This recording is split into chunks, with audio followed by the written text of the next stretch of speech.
Emotional damage.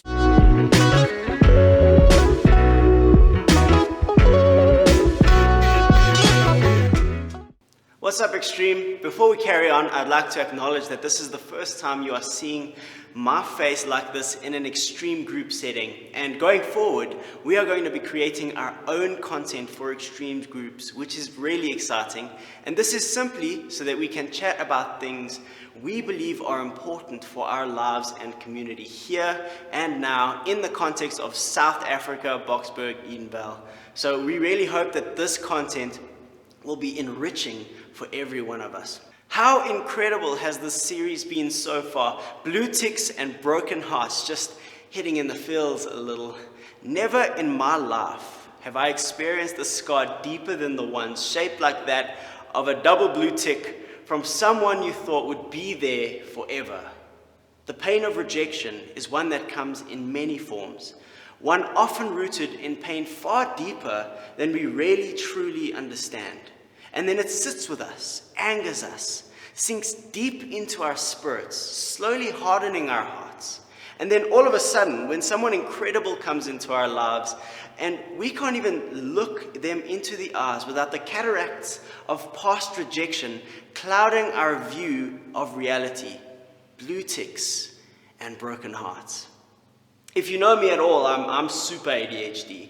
I forget things all the time, and I really get on my parents' nerves. I was diagnosed in preschool because I refused to listen to my parents. In fact, they thought that I needed to get hearing aids. And y'all aren't even listening, and you guys aren't even ADHD. I mean, your parents probably telling you to clean your room since grade 1, and you still didn't hear them. But the point is this. I was put on medication in grade 1. It drowned out my personality, gave me really bad social anxiety. I never learned how to deal with my emotions because they were suppressed. But every time I tried to tell someone that this medication was doing more bad than good, the common response was, "You won't cope without them." Basically, I got told that I wasn't good enough to rely on my mind like everybody else. This went on for about 9 years of my life, even though overall, I am so grateful for the life that I've been blessed with and the people that have come alongside me with my best intention in mind. Those years of what felt like rejection and a lack of support was something that sat in my spirit and hardened my heart, and has been something that has really impacted me for a long time. Then when I got into my first relationship, although it wasn't direct, that rejection from years ago affected me when something as small as, "Can I just get a minute?" I've just got something that I need to do, and then I'll give you a call a little bit later. Felt like the frickin' end of the world, like I had just been betrayed and made insignificant. And I mean, that was a reasonable ask, and that communication was actually very good on their part. Now, a little grace, I was very immature, and I was in the wrong for being upset. But the principle stands.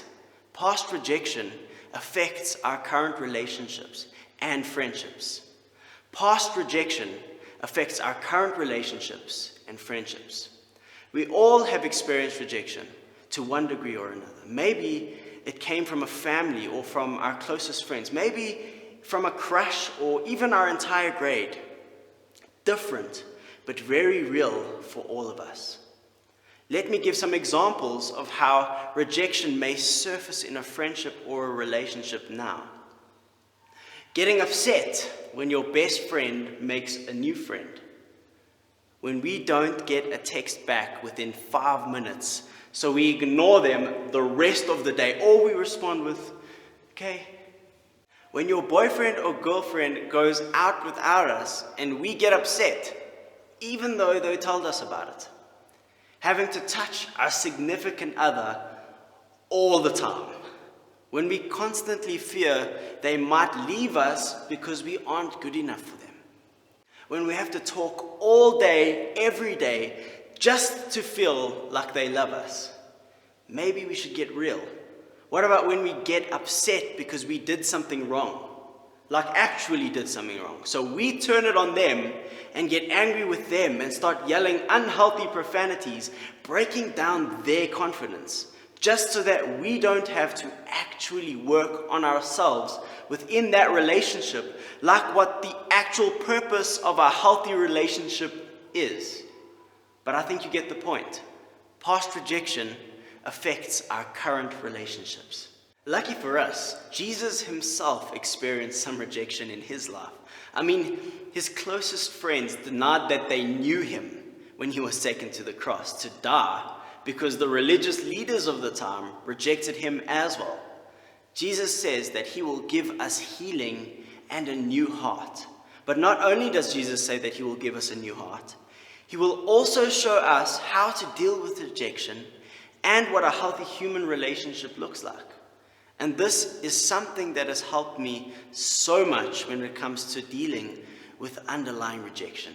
Let's go to 2 Corinthians 4 verse 7 to 10 in the NLT. We now have this light shining in our hearts, but we ourselves are like fragile clay jars containing this great treasure. This makes it clear that our great power is from God, not from ourselves. We are pressed on every side by troubles, but we are not crushed. We are perplexed, but not driven to despair. We are hunted down, but never abandoned by God. We get knocked down, but we are not destroyed. Through suffering, our bodies continue to share in the death of Jesus, so that the life of Jesus may also be seen in our bodies. So there are 3 things here I'd like to point out right before we go into a discussion and move towards Jesus together. Number 1, we have a light shining in our hearts. Number 2, our great power is from God. And number 3, we face rejection, but it's through living like Christ, through rejection, that the life of Jesus is seen in us. Regardless of our rejection now or the rejection from our pasts, when we choose to align ourselves with the ways of Jesus, we find healing and can become that healing to those around us. It's time now to discuss these thoughts a little and how it is that we can take this and use it in our lives and find ways to heal. What do you think it means to have a light shining in our hearts? What does it mean to have a great power from God? How do we live like Christ, that we are healed from our rejection and become a beacon of hope to others who themselves are dealing with rejection? Let's discuss.